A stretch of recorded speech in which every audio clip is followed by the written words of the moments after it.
I co-founded a group called XR Women.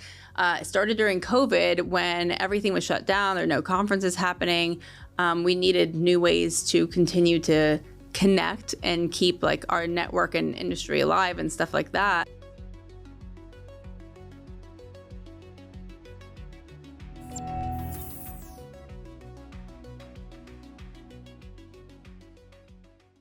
Hello and welcome to another episode of Beyond the Byte. My name is Mo Hafez, and for those of you who are listening, you're not seeing, we're shooting this episode today at the Great Humane Studio, wonderful studio here in Arlington, Virginia. But we're shooting the episode in the studio, and if you're not watching this on YouTube, I am currently wearing a virtual reality headset. So I look ridiculous, I'm sure, but this technology is actually something that is at this point, incredibly powerful. And it can do a lot of things that not a lot of people are aware of. And that's what the topic of the show is today. And we are happy to have a special guest to talk with us about some of those applications. Today we have Sophia Moshasha, who is an emerging tech advisor.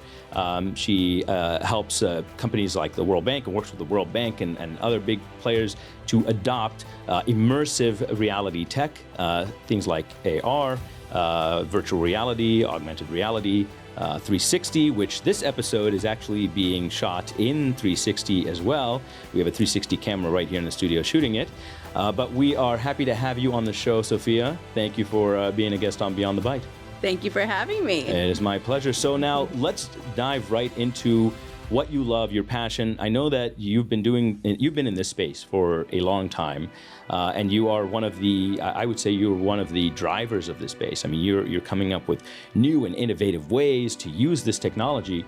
Tell me, how did you get into this field? And let's start there, actually. Oh, gosh, yeah.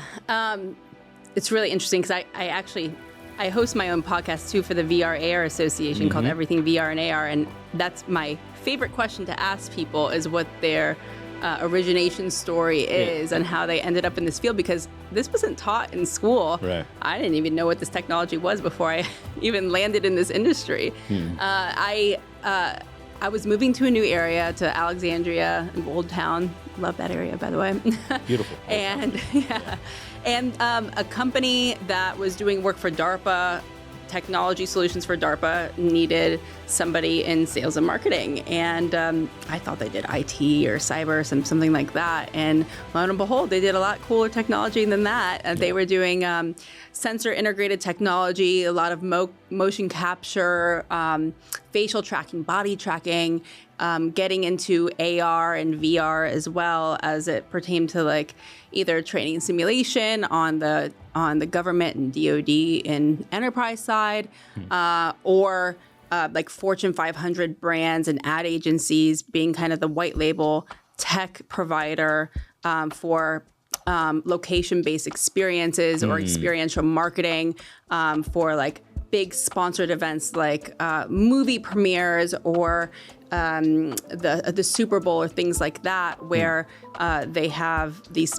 big sponsors. They have a location, a venue to fill and to engage with their clients. And a big way to do that now is through tech-enabled engagement props and solutions and things like that. So it was a lot of fun kind of seeing both sides of how the technology was applied in those areas. So that's how I ended up in here. It sounds to me like you have been one of those curious people who also had a knack for the tech. And I think a lot of us who play with these kinds of gadgets, we just, we've been curious about them for a long time, and then we finally now get to play with them, but we actually get to play with them for a living, as a job. In other words, there's real money now behind using this technology and being able to use it in business and leveraging it. But I think this curiosity is what drove you to this field, because it's a very, very emerging field. It's still very relatively new and very nascent, because if you think about it, you're talking about these experiences, right? People still go to venues and they still attend concerts and all of that. So, how many of us have, and this is a question for the viewers, how many of you have ever attended a virtual reality concert? I just attended one last week, actually. Did you? I What did. did you see? Oh, I forgot her name, but it was a really unique singer, and she was at Red Rocks. Okay. It was in the Meta Horizon Worlds. Was it in 360 or? It was in 360, Okay. but it was one of those ones where you get to go in and you walk around, and then once you go beyond a certain point into the stage, it then offers you a 360 view of the concert. Gotcha. And to be honest with you, this artist I did not know very well, but I visited the world and kind of checked it out, and I was like, oh, she's pretty good. And then I got to watch this concert as if I was there, right? And this is in 360, right? But not a lot of people are doing that, Sophia. Like, you and I are in a unique position of being, in emerging tech, and we know this stuff. So there is still a bit of an adoption, problem, I think, with this technology. Yeah. It is traditionally known as a gaming technology, and that's kind of what it was born out of. Actually, technically speaking, it was born out of the Air Force, as every emerging technology is. Is that right? Well, the DoD in general. Yeah. The internet and such. Yeah, Yes. It was a long time ago, and a man named Tom Furness was one of those pioneers. He's labeled as the grandfather or the godfather of immersive technology. Yeah. But all of these. Anything new, any new innovation is born out of need. We're not creating solutions for problems that don't exist. So, a lot of investment was poured into developing those technologies, or at least at the early stages in the DoD, and now again it's in going to the consumers. DoD. Well, in the DoD specifically, again, there's a lot of investment there. in it. But on the consumer side. If I was a consumer not in this industry, I probably would have a headset. I probably wouldn't go in it too much. See, there you go. Now, why not? So this is what I want to focus on, because we know this tech, as you mentioned, like the internet. The internet was a DARPA project. So a lot of this stuff absolutely comes out of government research and funding. But then it comes to mainstream, and it goes to the consumer. And at that point, it can be part of a movement. And I think that, with all of and again, we're in the studio here, we have all of these wonderful gadgets where we're going to get to, actually, but there's a lot of fun toys on the table. But there is a consumer adoption problem still, right? And even people like Mark Zuckerberg have been trying to evangelize, and this is Mark Zuckerberg, evangelize this technology to get adoption, driving prices down for some of these devices, building out the ecosystem to allow it to be much more accessible. But I think we're still waiting as consumers for the killer app for some of these devices. What do you think about that? So first of all, in terms of adoption, there's lots of different markets always when we talk about adoption of anything. And I would say in certain enterprise sectors, 3D in general, and then moving into like device-based, is immersive, is very popular. And so I would say the adoption is steadily growing in those industries. Now, on the consumer side specifically, I agree with you. It's always the killer app. I mean, I compare it to the advent of like the iPhone, the first smartphone, right? It was 4 years before I ended up getting my iPhone. I mean, I played on my friends' phones. I thought it was cool. I played some of the games. Yeah. There's a lot of content and apps for the sake of content. But until GPS started, was on the phone, and location-based services, banking was on the phone. What's things the like ecosystem? Email, the ecosystem kind of came together in things that I actually needed, right? It's not giving me new things to do. Yeah. It's kind of consolidating all of these things on this personal device that I can just carry around. So I get it, and same thing for the Apple Watch, right? It's just a new display for the things that I'm already doing. Yeah. It makes things easier because now it's even more on the go and it's attached to your hip even more. I don't know if that's a good thing or not, but that to me is what will make the everyday consumer want to use these technologies, not what new game I can play, right? What new thing can I fit in my life? No, have this make it easier for me in some way. Yes. And that's why I think like the Meta Ray-Bans are taking off. That's actually these. That's those actually are the these. Meta Ray-Bans. I'll get to those in a second. Okay. So these are the first gen Meta Ray-Bans. The second gen has AI embedded in it as well. Yeah. But these have cameras and next to the lenses, as well as speakers and microphones embedded into the device there. Yeah. Everything but on board there. It's probably the simplest of the bunch because it's just you got cameras, you've got but you have but I don't think you can actually. It doesn't have an AI embedded that talks to you. So the second generation does. The second generation. Generation does. And it has is it bone conducting, and you like can listen to it, or how does it work? I don't think it's bone conducting because I can hear it as a second outside of it. So it's just got a speaker. But it has a speaker. Yeah. Okay. Yeah. But I mean, these aren't necessarily like. They don't display anything yet. There is a new project that they're working on. Are you talking about the X-Reels? X-Reel ones? That's these. Oh, that's those. But they have Project Orion. Aria. Forgot off the top of my head. We'll find out. But they have another project coming out. That's their glasses should be released hopefully in the next year or so. That's right. Actually, I saw an announcement. I forgot the name too, but there was an announcement about that. I think it's Project Aria something. Yes. And they do, and theirs are almost as slim as this, and they will have displays on them as well. But I always said that devices didn't need to be everything to everyone, right? I think these and what they offered with just the cameras and the speakers. And that's all that people wanted with that. That's all they knew. To use. I mean, if you to look at Magic Leap, who is really not in the picture anymore. Really. Yeah. I mean, their devices were like super, like capable and had a lot of cool features. But they were like $3,000 headsets. The content was there. The ecosystem, the content creator ecosystem wasn't there. Was just not there, yeah. People, again, it was just an extra thing for people to do that didn't fit into their daily lives. Yeah. But I do think like augmented reality, pass-through, mixed reality, those types all of of things. That is coming together. Yeah, and I think that is what is going to build adoption in the consumer market, having that wayfinding, having messages pop up on your glasses, being able to have presentations like keynote kind of like scroll as you're presenting something on stage, things like that. I mean, Google acquired a few years ago a company called North, who were making glasses similar in size and form factor to this, where all they were doing is Bluetoothing into your mobile device, and it was just a display for the things that I just said. Yeah. But that's all we need right now. That's right. That's all we need. And you have to meet the consumer where they're at. Right? Exactly. In other words, because you can, and I love that you brought up some really great points. The $3,000 headset, Magic Leap, when it came out for us in emerging tech, when we saw it, I remember thinking, wow, this thing looks game changing. It's advanced tech. Look what it can do. This is the future. Ahead of its time.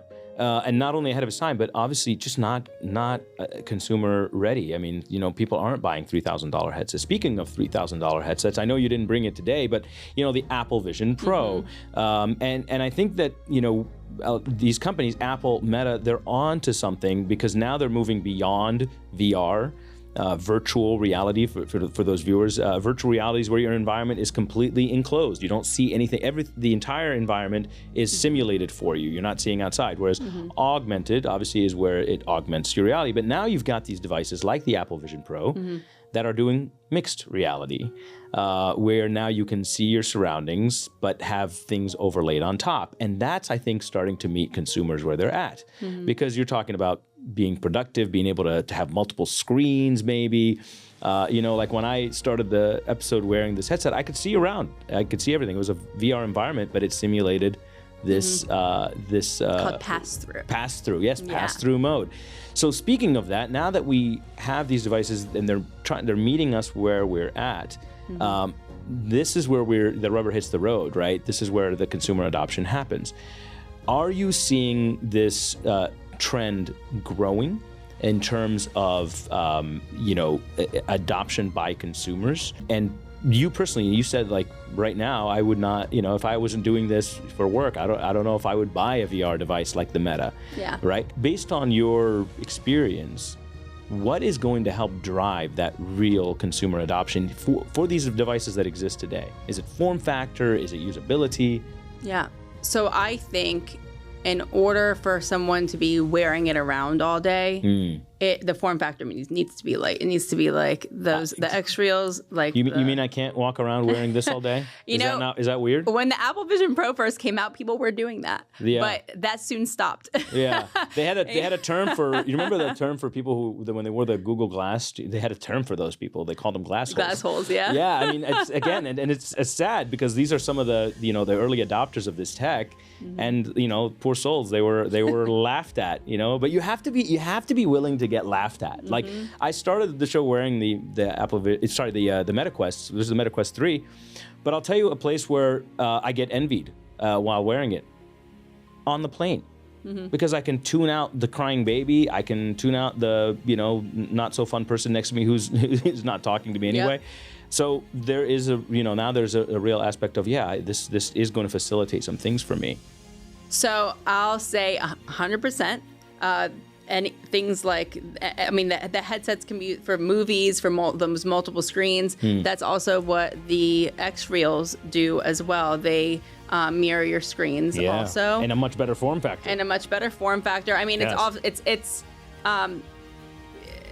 there's less interactivity, I would say, on those than can be done with these headsets. Yeah. But again, there's give and take. The form factor is so much better and lighter, and in terms of wearing it longer term while you're working. Yeah. And not looking like a crazy person. Not look like too much of a glass hole. Like say that's right. Yeah. But my husband, before I met him, apparently this is during COVID. Yeah. And he was back at his family's house. Secluded to his room, didn't have the whole 5-screen setup like he does now. Yeah. And he apparently had set up his MetaQuest to have a virtual desktop on it. Correct. It links with your computer now. And he was doing that. Yeah. So you can do that. And he was doing wearing it for the whole time. Yeah. 5 hours a day and doing his law work and trading through the device. Look at that. So you don't even need the expensive Apple Vision Pro to do that. You can do this with the $400 headset. And Zuckerberg, I remember Zuckerberg actually said that because he was just he's like, we could do that with our $300 MetaQuest. You don't need a $3,000 Apple Vision Pro to do it. Yeah. Because of pass-through mode and stuff. Yeah. So there is this, we're trying to make the tech, or the big companies out there are trying to make the tech more accessible. They are, as you said, form factor is huge. Like as I mentioned, I do actually wear my MetaQuest on the plane, but it's a big bulky piece. Yeah. Your husband's wearing it, but he's at home and he could always take it off and stuff. But having something like these are the X Real ones, right? I can't actually turn it on. Yeah. I don't know if they need to be charged, but these X Real ones. No, they connect to a. They connect. That's right. You have to connect to the device. Right. And so they basically, but this is the kind of the first iteration of it, which is they are able to connect to your devices and then they put the screen right in front of your face. But the form factor obviously makes a huge difference, and the portability and the affordability, all of that. Yeah, going on an airplane, and I've traveled with this so much, and I'm just here with my big bulky. I know, and this is which one is this now? Remind me. That's the MetaQuest Pro. The Pro. I didn't play with this. I had the MetaQuest. It's not really consumer. That's a $1,500 headset. Yeah. So that can actually do facial tracking, not just eye tracking. So if you're in Meta Horizons or any application using the Horizons, the Meta avatars. Yes, the avatars, which are so cartoony still. I know. I mean, that's what I was going to tease about when it comes to this. But my avatar is beautiful. I wish I looked like the avatar, honestly. But any application that is using those avatars can use the facial tracking on this headset, and you can actually see me blink, wink, stick out my tongue. If you're wearing this, it does show that. All of those things. See, now I'm a little jealous because now I'm like, all right, I don't have that, and I'm a tech geek for sure, obviously. But I'm thinking, okay, well that's something you can do. It's like in Ready Player One, where he had some had the better haptic suits. This kind of feels like that because you're like, oh, you can. That suit exists, by the way. I put it on. Did you really? It does. It's called the Tesla suit. And you put it on. Yeah. How was that? It's really cool. I actually went to Belarus and trained on that suit because we were kind of offering it to our customers, but It's cool. I definitely felt like Lara Croft in Tomb Raider. I had like the fake abs and stuff. It can do, so it does haptic feedback, which is basically the ability to feel what you're feeling in virtual. And there's But on your body. Yeah. Yeah. You're wearing something. And this is using electrodes. So, there's different companies that use different types of technologies to simulate. mimic that. Yes. Yeah. And then it also does heat and cooling sensations. It does biometric capture and motion capture as well.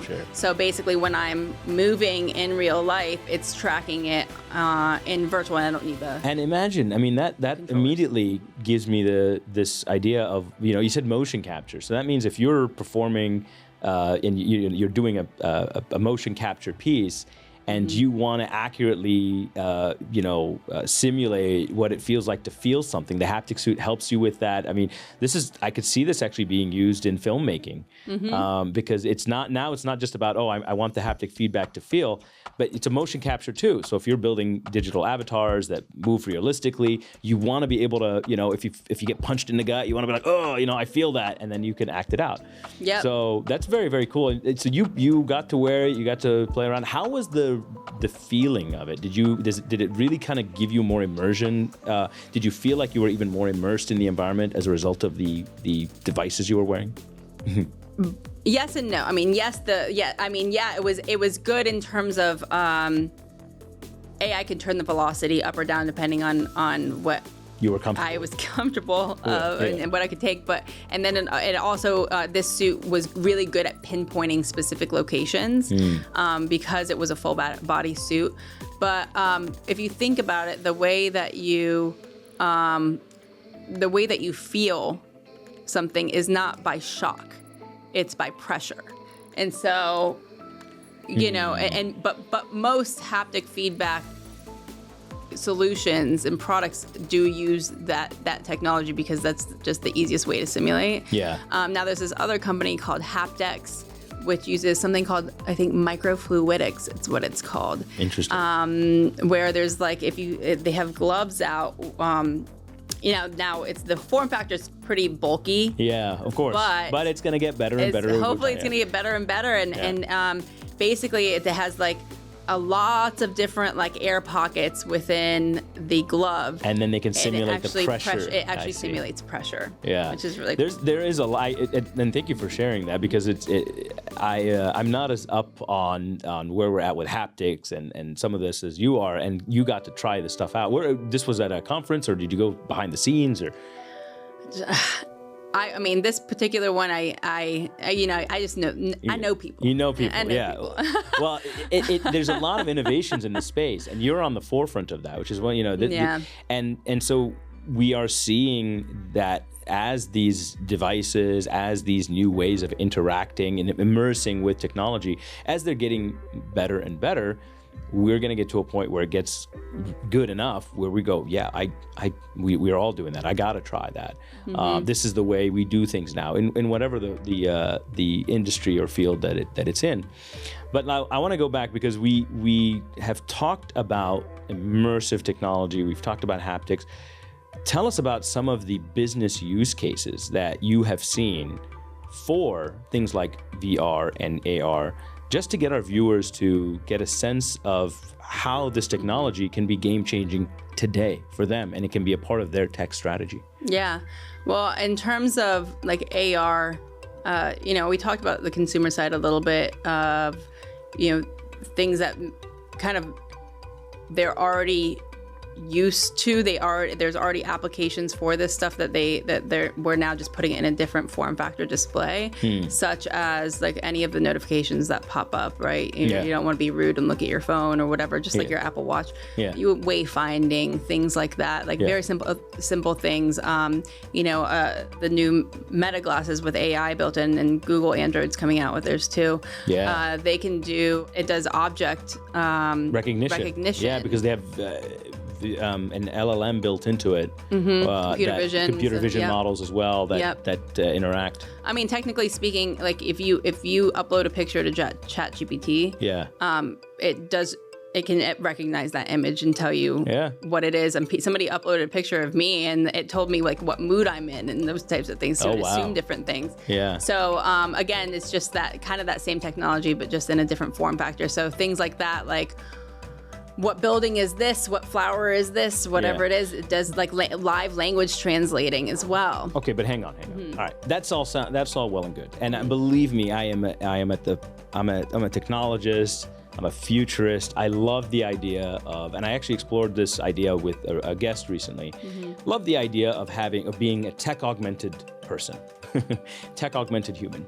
And so, you talked about what Google came out with. I saw that demo, by the way, and this idea of having computer vision models be able to see your world and give you insights about the world. But you mentioned something very specific also, sentiment analysis, right? This idea of if I was wearing these glasses today and I was looking at you, I could sense when you're excited, when you're anxious, when you're fearful.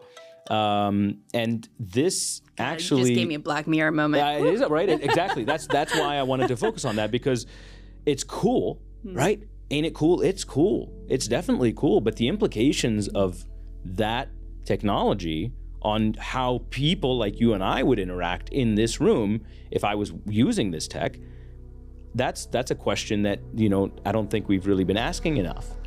How do you feel about that? Like if I was wearing, like let's say, and thank you for bringing this in the studio. These are the X-Real ones, right?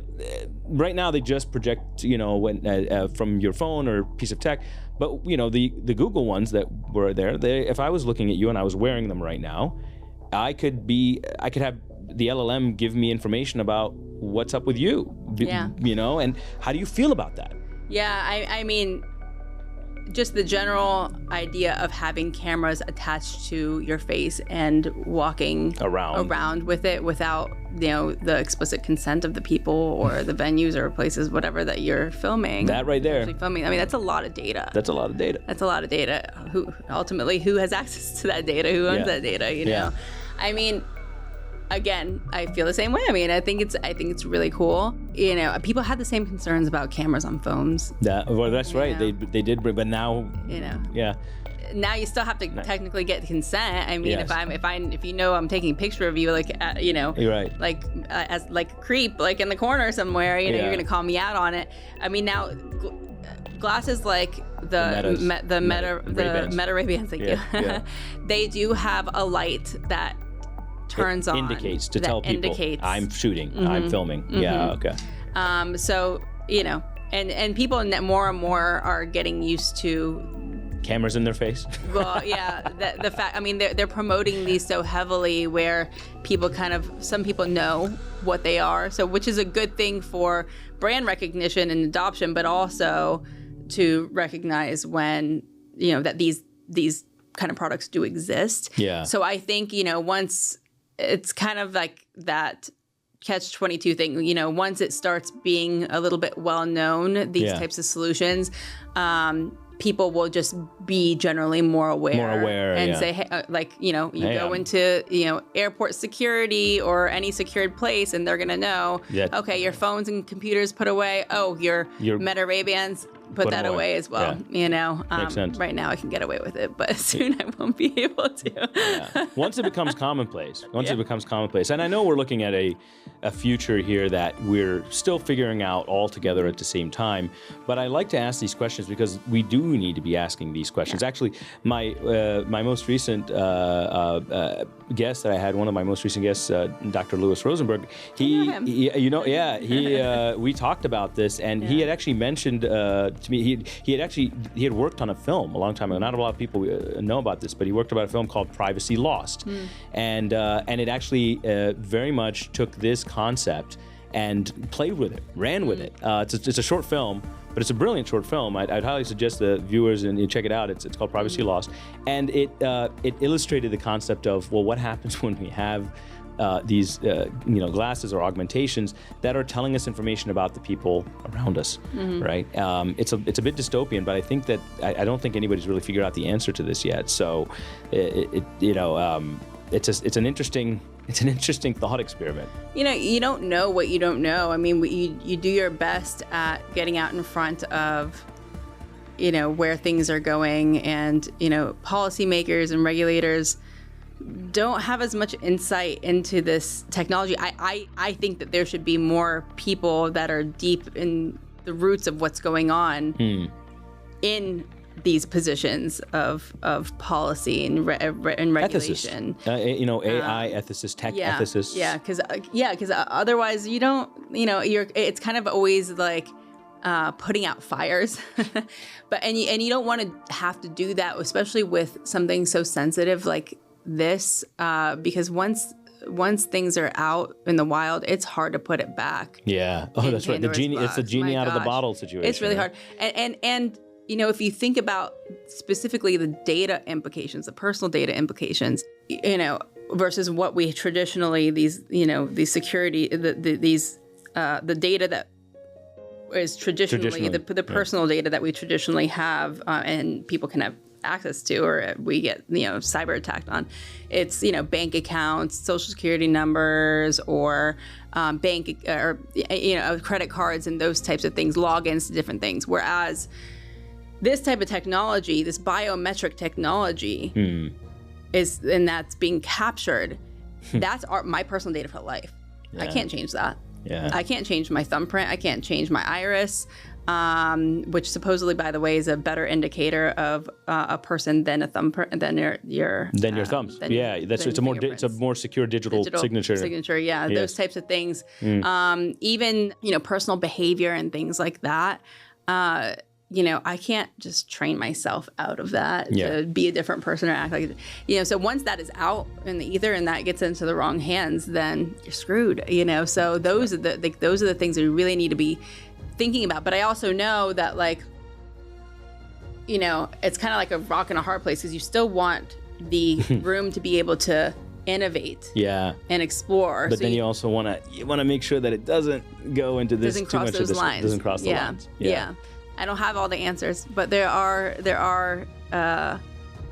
efforts being made, to explore those things. The XR Association is one of those that are engaging heavily with these big tech companies and the policymakers to kind of bring people together to come up with it. These things, And I want to dive a little bit more into this, because the tech is cool, and we've got a lot of tech on the table, and it's getting even better. And there's some that's coming out that we want to play with, but it's also there's also, as you mentioned, this idea of how do we properly guide it. And I want to go back, because I know, and you and I haven't connected in VR yet, which by the way needs to change, because I'm sure you have to see me use that in VR. Yeah, I want to see that, and we should. I don't know why. It's a travesty that we haven't. But you're gonna have to show me around, because I know there are things I don't know, even in the VR world. How do you feel about, as somebody who spends a lot of time, in VR, you put on VR events as well? Actually, from what I've seen, very cool ones. I need an invite next time, by the way. Yeah, definitely. Definitely. I'll show up with my avatar. How do you feel about digital twins, digital avatars? Because you mentioned this. You mentioned data, biometric data, haptic feedback, things that are also measuring our looks as we as we interact. So and I only see this blending more and more, right? So this blend is what's going to give us our digital twins and digital versions of ourselves. How do you feel about that, as somebody who works with it, as somebody who is in that world and sees the future? Do you see yourself being even more and more and more involved in that VR world, or do you want to draw the line somewhere about how much you spend in the VR world? I'm sure we've talked about Ready Player One, right? In that book, which was first a book before a movie, they talk about how people work in VR, right? So if do you see yourself working in VR?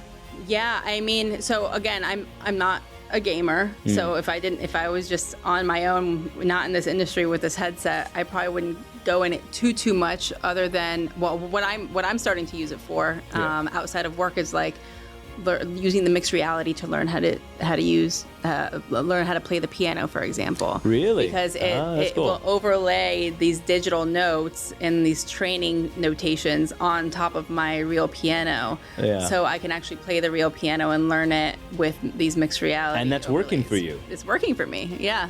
See? Okay. So you're doing it more and more. Stuff like that. Yeah. So I co-founded a group called XR Women. We're 4 years strong now, going on our 5th year. Awesome. And we've hosted over 225 events weekly in immersive platforms.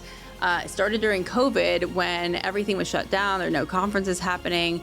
We needed new ways to continue to connect and keep like our network and industry alive and stuff like that. Yeah. And so that's why we founded this organization and host weekly events to, showcase like keynotes in our industry and the work that they're doing and things like that. And the interesting thing that came out of that for me was people met and developed relationships in VR, not just through XR Women, but generally speaking at these different events, whether it be the concerts or whatever else was happening. Yeah. And I'm talking about professionals in my industry. Yeah. You kind of have to know where to go. Where to go, right. know? Otherwise, you're going to get stuck that's with a the bunch of other thing. 10-year-olds. Exactly. That's the other thing. You kind of have to know where to go because I can show you. Hit me up afterwards. I'll show you all the cool spots. Yeah. See, this is why we need to connect. I knew it. I'm stuck with the 10-year-olds right now, Sophia. You got to help me out. We'll upgrade you to the 30-year-olds that are in gaming worlds. Oh, nice. Awesome. And a lot of people met and connected in these virtual and immersive platforms where, traditionally speaking, right, people would meet in person somewhere at a conference or whatnot, and they would connect, exchange business cards, LinkedIn, email, social media, whatever, and they would stay in touch that way until the next. Well, traditionally, I'm talking about, right? Well, yeah, you would connect in person, you would exchange information. Oh, yeah, that's how it's done. Stay in touch digitally. You're talking about the old school way where we trade business cards and stuff. Okay. Yeah, stay in touch digitally, email, phone number, whatever, Right. and then until the next time that you connected. Yeah. Whereas during this COVID time period, the pandemic, where we were meeting in virtual spaces. I'm sure this happened over Zoom as well too, but there's something about developing relationships in these immersive mediums that just feels real. More real. And feels like more. It's just a deeper relationship that you're developing. I don't know how to put it. You're just experiencing different. You're making memories together. Yeah. Right? And you're I'm doing taking it from things you. Together. I'm taking it from you because the way you talk about it, you I mean, it sells itself. Mm-hmm. Because I talk about this. During COVID. There was a period when people were meeting over Zoom all the time, but it was so impersonal. Frankly, even though you're seeing people's videos and their faces, there were some people that I've worked with on a team that I worked with them virtually first, and then when I met them in person, it felt weird. It was like I know you, but like I just feel like I'm meeting you for the first time, even though I've been working with you for 6 months to a year, and it's because that two-dimensional aspect, I think, to Zoom and these video platforms actually I think was missing a quintessential element. And I do believe that while it's obviously I don't think it's going to ever be as good as the real thing with real energies, but I think that what you're saying is that in these virtual worlds it does give a little bit of that extra sauce that makes you feel like, hey, I felt like I really met this person. It's not only the concept of being with a person in a three-dimensional space, but what that allows you to do. For example, in Zoom or in video conference calls, you're there for a very dedicated conversation, right? We're going to talk about this or start the conversation. There's no water cooler talk. There's no water cooler talk, right? One person is talking at a time, and then somebody can chime in, somebody cannot chime in, whatever. And you go on mute when you're not talking. And you go on mute. You turn off your camera. All these things. Yeah. And whereas in virtual, there is that water cooler talk. That's that kind of meeting by happenstance, and I can go off into a corner. There's something called spatial audio, so it mimics how we hear in real life, right? If you're out of earshot, you're done. Exactly. Yeah. You're on my left side right now, so my left ear is picking up more of the audio than my right side is. Correct. But if I turn my head, then I can hear you on that side. So that's kind of how it works in virtual as well, which is a really, really cool innovation. And so I can go off in my own corner, and we can go off in our own corner and have our own separate conversation, come back to the group, and then actually like do things together, right? I will have a lived memory.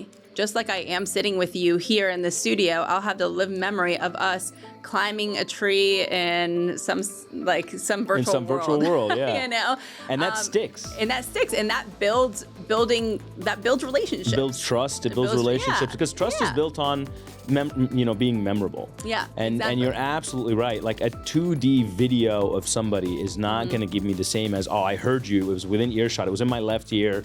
And one of the things that I was just laughing at as you were talking is this idea of, unlike on a Zoom call, in the virtual world, I can just walk away. Like if, you know what I mean? And so, and sometimes that, that you want to do that too. Like I don't want to feel like I have to be here talking to you the whole time, just like at a conference. Yeah. And then I can come back and I'll be like, oh, hey, Sophia, I had an idea, right? But while I'm standing there, sometimes I want to be able to walk away. And on a Zoom call, you can't just walk away, and so there is a level of, the immersion there, I think, does create for a memorable experience. And at the end of the day, when you're talking about connecting with people, it is about experience. And so I think, this is something that, and for the viewers, if you've never tried this, I would recommend that you try it, give it a shot. It is, if Zoom is 2D, we're in 3D, right? 3-dimensional. And meeting people in virtual reality and interacting with them and going to a concert together, I think that there is absolutely something that feeds the human experience with these devices, despite the fact that there are some, crazy dystopian cases and stuff. Where it's at right now and where it's meeting consumers right now, I think it actually is a connective technology. Yeah, 100%. And again, nothing, like you said, nothing's going to replace in real life meeting, but we are kind of reaching this stage in our generation where there's a globalized economy that's happening right now. So more and more we need to figure out ways to connect better and to work and collaborate with people better from across the ocean, across the world. Yeah. And to have access to technologies like this when you can't always meet somebody in person is really, really helpful and useful. And honestly, and when I said earlier that it doesn't need to be everything to everyone, you don't necessarily need to even use a headset. A lot of these applications are now accessible through even your web browser. You can download the applications, or some of them are accessible through your web browser through something called WebXR. That is a whole nother thing, which I think is that when we talk about killer applications and interoperability and then traversing from one world to another, just like you would click on a link and it brings you to another web page. Yeah. Being able to carry your identity from one platform to another, so you don't have to keep making another avatar per world that you're going into. Yeah, right? it's your digital, fingerprint, so to speak. Yeah. You can carry it with you. It's that whole idea of portability of data, right? Yeah. Like, actually, I'm glad you mentioned that. That's very, very cool. I didn't know that. It's called WebXR, and that's what allows you to sort of transfer your digital presence across different environments. So WebXR is the concept of being able to access immersive content or immersive worlds through your web browser. Yes. Okay. So that, because the web is open, right? You have the ability to be able to do that and have these connected systems and connected avatars, and carry your digital identity over. Some applications have made that possible now. Yeah. But when we talk about interoperability, that's what is going to make it possible. Yeah. There's a company called Ready Player Me who has built an avatar system to allow different companies and platforms to adopt it. And so I can do a single sign-on with my Gmail account, and up pops my ready-made avatar. Oh, look at that. And I can just go into all the worlds that accept that avatar without having to recreate it every time. So that's kind of the beginnings of what we're seeing there. But it's actually all coming together now. I mean, it really is. There's no one single moment. I mean, there's a moment when, we call it, Malcolm Gladwell calls it the tipping point. And I think we really haven't hit the tipping point yet. But with platforms like this, with that kind of integration, with the ability to essentially, have this ecosystem built out, I think we're getting closer and closer to that tipping point. You're already there, right? And that's awesome. But there's so many innovations right now that not a lot of people know about still, I think. But they are going to make this so much more accessible. Yeah, I mean, when the internet developed. It didn't just happen overnight. It's like, oh, it's here. Yeah. You know, slowly, we had dial up and all the things, and and then we had a web page, the basic version of it. Messenger and this, and then social media. Then they're like, people are like, email. We're like, and companies are like, why would we have email? Why would we have a website when we're doing it like this? We have fax, and so, and it takes time to adopt it, whereas now we can't see it as not part of our lives. So it's not like it showed up overnight. We are actively using these technologies. Every one of you are actively using these technologies. Every time that you are using an AR filter on Snapchat or TikTok or Instagram or whatever it is, that's augmented reality. A lot of people don't even know that they're doing it. Right. Virtual makeup try-ons, like that's augmented reality. That's a huge use case for cosmetic lines to be able to do that. Soon we'll get into like being able to do that with clothing and things like that. Right. So I think that people, this is in the step in that direction as well. So anybody that has access to the $300 Meta Ray-Ban glasses, or the X-Real ones, you're using smart glasses. It's not necessarily, this isn't necessarily AR, but they're smart glasses. So people now have these 360 cameras like you have right here. That's right. And YouTube is supporting. that. So more and more it's creeping into our lives, and you don't even know it. You don't have to purposely go into like, oh, I want to play a game, so I'm going to go into this platform. No, websites are starting to incorporate 3D models into their websites where I can like take it and drag something around and see something spin, a product spin. Those types of things are already being incorporated. Walmart, IKEA, being able to see a piece of furniture in your room.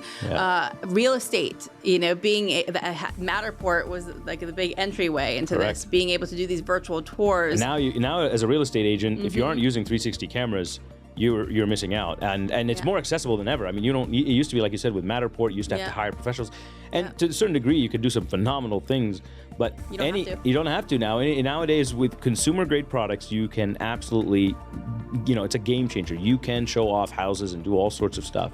Even with your iPhones these days, that's right. And some Androids, they have LiDAR built into it, and there's a reason for that. It's because that is the way that we are going. Like I can technically take out my phone, scan this entire room in not only in 360 but in 3D. It can know the depth of things. Like I can walk behind this chair, for example, like in virtual, and I can upload this into WebXR or Unity or whatever, gaming platform to be able to then, add other types of content. I can then host, events in this virtual room, things like that. And give people a whole new level of immersion, a whole new level and a new way to connect and meet and play together. I mean, this is the dream that we're actually seeing come to life, and I think you are, one of the people that it's really at the bleeding edge of that.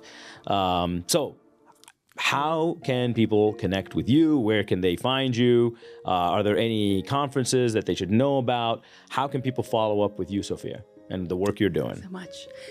Well, you can find me on LinkedIn. Just look up my name, Sophia Moshasha.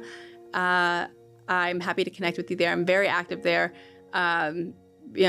Social media, all my social media is connected to there. My website, sophiamoshasha.com. If you want to, hear more of conversations like this, specific to different industry verticals, I have lots of talks there. There's lots of conferences actually that are popping up here and there. One you should definitely know about is Augmented World Expo. Which happens every year in the U.S., in California, in the June timeframe. They just had theirs, I think, recently. We just had theirs recently. Right. Yeah. Great meeting of the minds there. Yeah.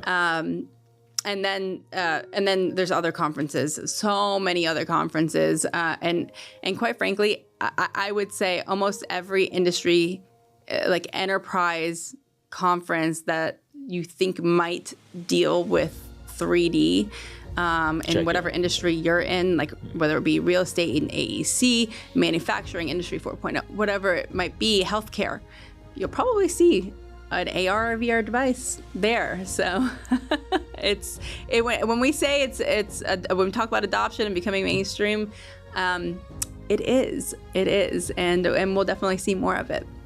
Well, Sophia, thank you so much. It's been a pleasure to have you on the show. Thank you. I think we can keep talking about this. I think we could. I'm sitting here, I'm thinking we have a whole other topic we can discuss about. I think we do. Yeah, because there's just so much, and that's one of the beautiful things about this tech nowadays is that it's enabled so many things that you can go in any direction. But it's been a real pleasure to explore this with you. Thank you for bringing all the toys into the studio. Really appreciate it. And thank you for letting viewers know how to connect with you. I'm looking forward to connecting with you in VR. Yeah, please. I'd love to. I'd love to. You got to show me around. We have already promised. I will show you around all the worlds. Okay. Meta Horizon's just a tiny drop in the bucket. So, yeah. Awesome. And thank you so much for tuning in. How have you used emerging tech? Have you tried out these VR headsets? Any of them? Have you tried out 360 video? Leave any comments. I'd love to hear about how you are using any of this emerging tech. And if this episode has inspired you, has made you think, has gotten you a little bit curious, then please give it a like and subscribe to our podcast. Thank you so much. And as always, stay curious, stay ethical, keep learning, and I'll see you in VR. This has been Beyond the Byte. That was so cool. That was awesome. I was just getting ready to open up the whole XR and like. I didn't even talk about use cases for like the MR VR stuff. There's so much. I was like, and that's the thing. I was like, the conversation going, just And so, but that's why it just flows. Mm-hmm. And I had a feeling, by the way, I told you this because I was like, Sophia, I think that there's so much meat on this bone here that I think it's going to take more than one episode. Which is why I suggested, I was like, maybe you might want to like consider being a repeat, and maybe we'll do another one. But I had a lot of fun with this one. And definitely because especially after you show me around in VR, I might have more questions. Yeah, definitely. We should totally get in. Because I don't know. I just started playing with worlds, like just, and I'm like, this is so cool. And I've had a VR. I've had a headset for a while. I even didn't mention on the episode, but like it is used for gaming and stuff. And there's some phenomenal gaming. It's great for working out. Like honestly, you can work out in these headsets. Yeah. But I realized that even as an emerging tech person, and even though I know what all this stuff that's going on, I don't know what I don't know. And I'm like, when I get into some of these worlds, I'm like, I'm sure somebody like you just knows so much more and can tell me like, you got to check this out, you got to check that out. Totally. And it makes a difference to know because like, I don't want to go in random worlds with 10-year-olds either, and that is what it is. Yeah. So like, anything that's happening like within our industry and those types of things where like, there's like actually like professional grade stuff. Yeah. Tell me. I want to know all about that. Yeah. I want to track with you like on that level too, because even though I'm not like in the same, it's definitely a field that I'm curious about, and I wanted to. Oh my goodness, I forgot to mention this on the podcast. I should have, but I don't like to do a lot of self promotion. But like I created a VR 360 app that basically allowed you to dive and visit an underwater submarine, the U352. Oh, really? I did this like 10 years ago. Like That's this is so an cool. old project. That's so cool. We went diving, we did photogrammetry work, we basically we created a very, very realistic 3D model with textures. Oh wow. And then I took it and put it in and created a virtual environment. You know a lot more than I thought there. Yeah, this was back then. That's awesome. But that was that a pet project? It was a pet project. It was a nonprofit that I had called Discovery Deep, and I did it with this partner Super of mine. And we went to conferences and we showed it off, and I had there were some articles written about like, oh, look at this, they're doing this and stuff. It's very cool stuff. But I'm aware that like, and this was a while ago, but now we're actually talking about worlds and so I'm kind of the interest is getting reignited, even though I was like in it way back when. So I was shooting 360 videos back when we were doing it with the GoPros all around, and you have to stitch them or whatever. God, now you don't have to do anything; you just push a button and it auto stitches. No, exactly, which is what excites me as a non-technologist, and that's something that I think is really interesting as well. The accessibility, not only like price with the price range and like how, and just being just more awareness, but also accessibility in terms of anybody can do it now. Yeah, anybody can do it. I don't need to be technical. And now with AI incorporating all of these automation kind of features, it's making it even easier. The stitching, it's making it easier. Speaking of photogrammetry, so there's something called Gaussian splatting. Oh yeah, now, that's right. Yeah. Which again is just making it even easier for people to use even their mobile devices. Yeah. And capture 3D objects or environments and then upload them immediately into a WebXR environment.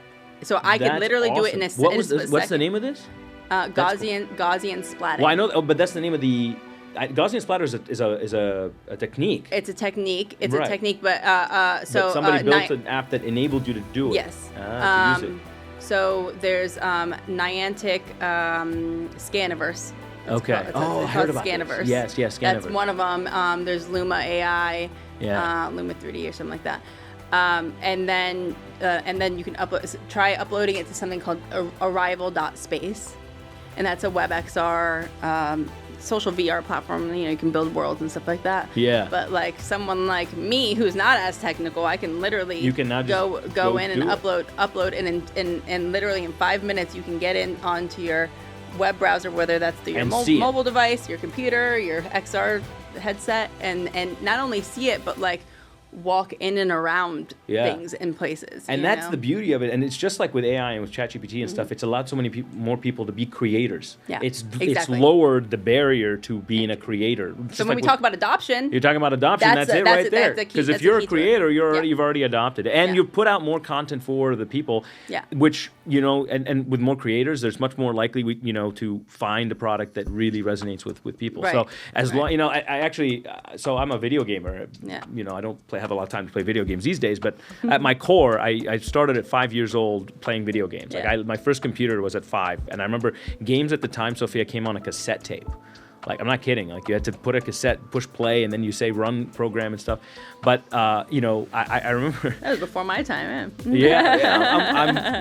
I'm a little older than you. But as somebody who's been in the gaming space for a while, some of the games that really took off were the ones that gave their players the ability to then create new maps. Yeah. And so by enabling your players, your hardcore players, to also now be creators, it really opened up that world, right, for Roblox. a lot of people. Roblox. Roblox is a very good example of that. Yeah, Roblox. And actually, one of my upcoming guests, he actually is the creator of a game called Two Robots. And he is basically enabling the creators right from the very beginning. Right? So the idea is that you're a player, but you're also a player who can immediately be a creator and immediately get monetized for your creations. Yeah, so this kind of ecosystem is what's gonna help. So please, I'm glad you shared those resources, because, and I think that we're probably gonna keep this behind the scenes for something. It's very, very useful, because those tools enable creators, and I think that it's important for the creators to know what the tools are out there so they can go play with them. I'm gonna go play with those right off the bat. I mean, those are cool. Even in terms of like professional usage of these tools, like it's a lot easier for me to scope a project now when I have access to these tools as like a professional